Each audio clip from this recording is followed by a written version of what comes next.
Good morning students. आज नवम श्रेणीर उत्कर्ष कार्यक्रम को समस्त को स्वागत आ अभिनंदन। आज गणित विषयर कार्यप्रद 8 को स्वागत। 8 रे आमे आज जानिबा भग्न संख्या और दशमिक विषय किछि तथ्य। प्रथमे 1 नंबर दिया होइछि निम्न रे दिया जाइथिबा चित्रर रंगीन बा छाया अंकित अंश को भग्न संख्या रे लेख। एगुड़िक देख रंगीन बा छाया अंशित अंश केते अछि। ओके, आमे एई जो चित्रटी देखुचे गोटे वर्गचित्र भली देखा होछि। ए वर्गचित्र रे आमे जदि ताकू मझिरे डायगोनाल बा आमे कर्ण दुईटी अंकन करिबा तेबे प्रत्येक अंश गोटे गोटे त्रिभुज आकार देखा होछि हमकु। आ प्रत्येक त्रिभुज परस्पर समान भली भी लागुछि। जदि एई होछि गोटे अंश ही थाए 1 2 3 4 अंश टोटाल अछि, तो ये गोटे अंश रंगीन बा छाया अंकित अंश देखा होछि। तबे एई अंशटी ए समुदाय अंशर केते? ये होछि गोटे भाग, समुदाय अंश होछि 4 भाग। तेणु आमे याकू 1 विभक्त 4 बा 1/4 लिखि परिबा। ठीक अछि। से भली द्वितीयटी को जिबा 1 2 3 4 5 6 7 8। तो 1 2 3 4 1 2 3 4 टोटल केतरा अछि पिले 4 4 8 4 12 4 16 टी बॉक्स अछि। 16 टी रु छाया चित्रित अंश देख 1 2 3 4 5 6 6 टी अछि। तो आको हमें केते लिखि परिबा ना छाया चित्रित अंश 6 टी अछि, समुदाय बॉक्स 16 टी अछि। तेणु आको हमें 6/16 बा 6/16 हमें लिखि परिबा। एइठार देख केवल दुईटी अंश देइछि आ बाकी तक खाली अंश दे देइछि। 1 2 3 4 5 समुदाय हम जदि विभक्त करिबा ये भली जदि आमे विभक्त करिबा चारिपटे 4टी मझिरे गोटे तो 5टी अंश हमकु मिलिबो। से 5टी अंश रु हमकु दुईटी अंश रे छाया चित्रण होइथिबारु आको आमे 2/5 लिखि परिबा। से भली चतुर्थटी को देख 1 2 3 4 5 6 टोटल 6टी अंश अछि। एपटे 4टी अंश एपटे 2टी अंश, 6टी अंश भितर 1 2 3 4टी अंश छाया चित्रण होइथिबारु आको हमें 4/6 बा 4/6 बोली लिखि परिबा। से भली एठार देख 5 नंबर चित्र रे एपटे देइछि 1 2 3 4 5 6 7 8 एपटे 8टी 1 2 3 4 5 6 7 8 एपटे मध्ये 8टी बॉक्स अछि। तो 8टी एपटे मध्ये 8टी अछि।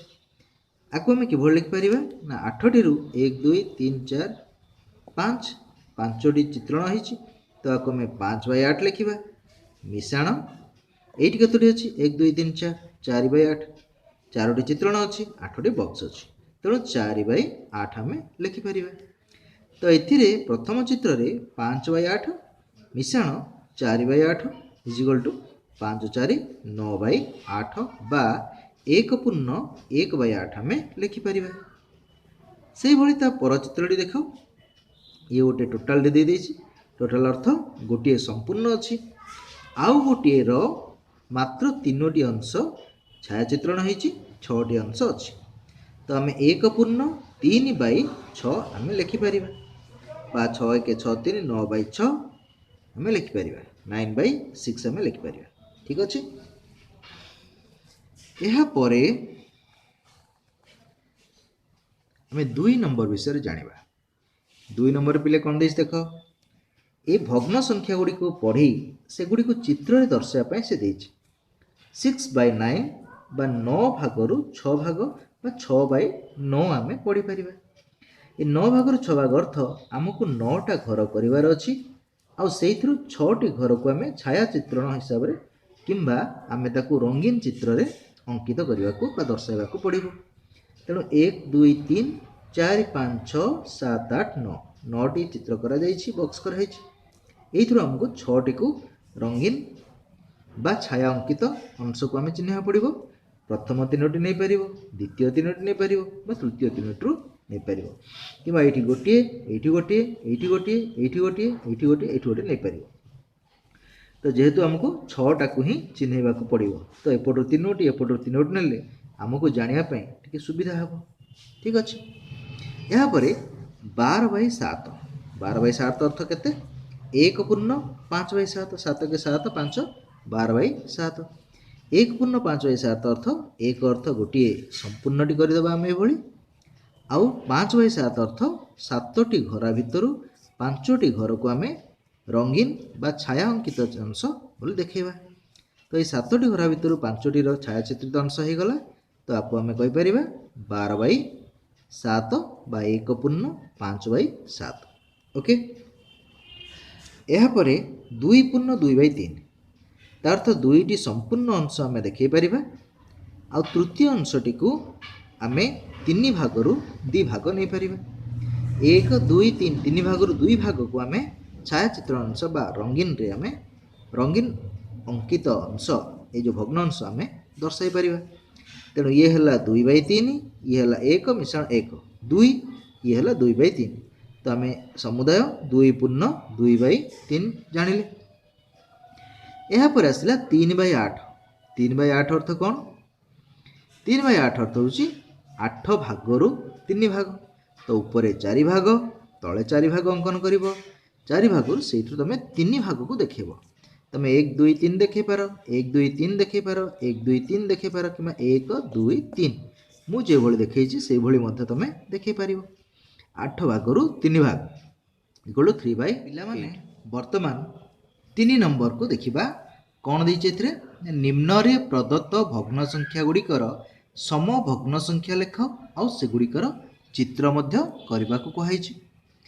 गोटे देछि भग्न संख्या प्रथमटी देख ए भग्न संख्याटी देला 3/5। 3/5 रे यार समभग्न संख्या लिखिबो एवं से गुड़िकर चित्र मध्य तुमको करिया पड़िबो। यार समभग्न संख्या कह गले आमे 3 रो 1 गुण 3, 3 रो 5 रो 1 गुण 5।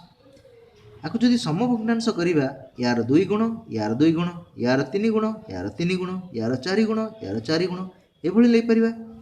लबर 2 गुण 3 गुण 4 गुण 5 गुण नेले हरर मध्य 2 गुण 3 गुण 4 गुण 5 गुण जदि नबा तेबे हमको समभग्नांश मिल परिबो। तेणु हर लबर प्रथमे 2 गुण नेले 3 2 6, हरर जदि 2 गुण नबा 5 2 10 हमको मिल परिबो। तेणु लबर 3 गुण नबा 3 3 की 9, हरर 3 गुण नेले 5 3 की 15। लबर जदि 4 गुण नबा 3 4 12, हरर 4 गुण नेले 5 20, तो 12/20 एभली आसपार। तेणु भग्न संख्या गुड़िक तार चित्र मध्यम दर्शापी कहू प्रथम जो भग्न संख्या आसो तार समभग्नांश 3/5 3/5 समभग्नांश है 6/10।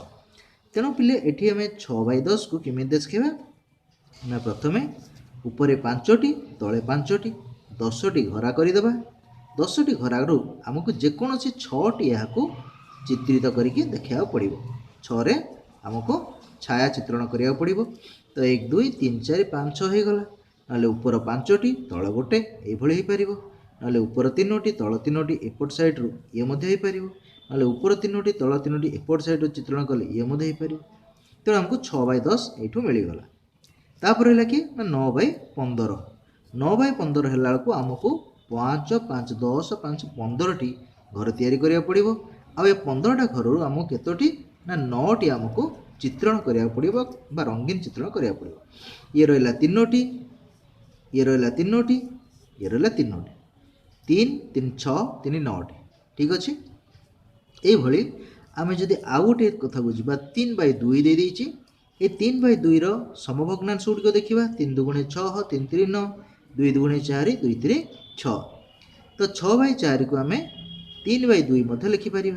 3/2 अर्थ 1/1/2। तो 1 पूर्ण हो गला आउ 2टारू आम गोटे नहीं पार गोटे चित्रण करदे। ये हूँ 1/2 ये हूँ 1। तो 1 पूर्ण 1/2 इक्वल 3/2 बुझला पिले। यापर जा 3/2 सरला ये हूँ 3 3 9 3 2 6 3/2 रहीगला। ये हूँ 2 3 की 6 2 2 4। तो आपको जब आम 6/4 को देखा तो 6/4 मध्य किभली देखा ना 4 1 4 1 पूर्ण 2/4। ये हूँ टोटाल पूर्ण 1 रहीगला आउ रहा 2/4।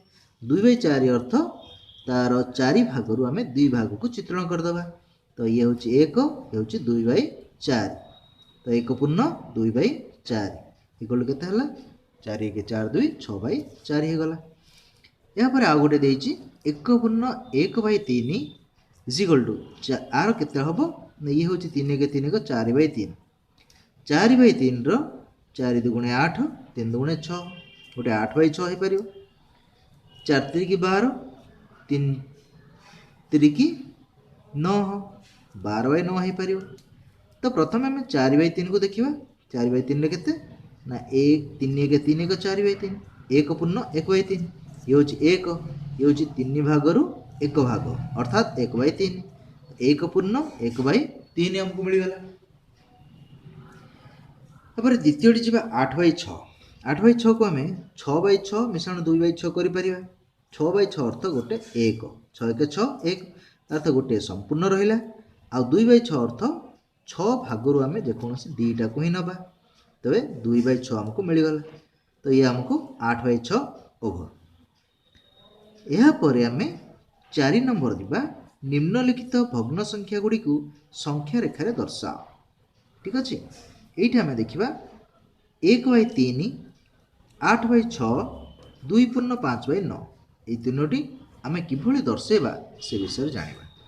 प्रथम देख पिले ये 1/3 अच्छी प्रकृत भग्न संख्या आम 0 to 1 प्रथम नहीं जाइए जेहेतु भग्न संख्या 0 to 1 भितर रोचे तेरे ये आम 0 ये fast fit second point third point तो 0 to 1 भितर आम 1/3 अर्थ 1 भाग 2 भाग 3 भाग ये 3 भागर प्रथम भागटा हूँ 3 भागर गोटे भाग तो 1 भाग हूँ 1/3 2 भाग हूँ 2/3 3 भाग हूँ 3/3 जोटा कि आम 0 to 1 मध्य रखा जदि ये 0 नहीं जावा ये 1 नहीं जावा या भितर थिबा 3 भागर गोटे प्रथम भागटी है कौन ना 1/3 गोटे प्रकृत भग्न संख्या।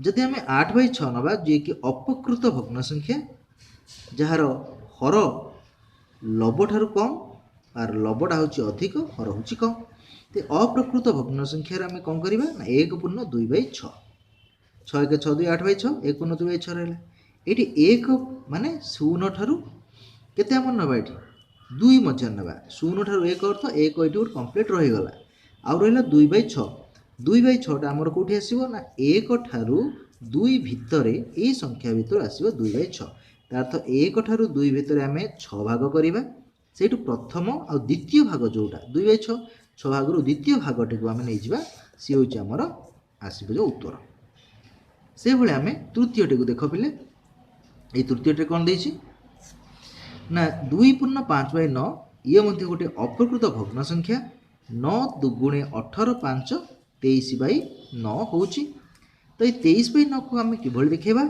ना 23/9 होची 9 2 18 19 20 21 तो 2 पूर्ण 5/9 प्रथम 1 और 2 एटा 2 सरीगला 2 पूर्ण रहीगला 2 पूर्ण 5/9 अर्थ 2 और 3 मध्य थिबा गोटे संख्या 5/9 आसपार तो से संख्याटा केमी आनिबा ना 2 सहित 2 3 मध्य तो 2 आउ 3 मध्य जो संख्याटा आसो यू आम 2 अर्थ के 18/9 अर्थ 18/9 अर्थ के 9 2 18/9 अर्थ के 2 2 पर प्रथमटा हूँ 19/9 द्वितीयटा 20/9 तृतीयटा 21/9 चतुर्थटा 22/9 पंचमटा 23/9 24/9 25/9 26/9 27/9 तो 9 2 18 5 23/9 यहाँ 27/9 पर्यंत पलि आस किंतु आमको दरकार 23/9 23/9 अर्थ 1 2 3 4 5 नंबर रे आमको मिलगला ये हूँ 2 पूर्ण 5/9 बा आम 23/9 बर्तमान आम पाईगले। ठीक अच्छे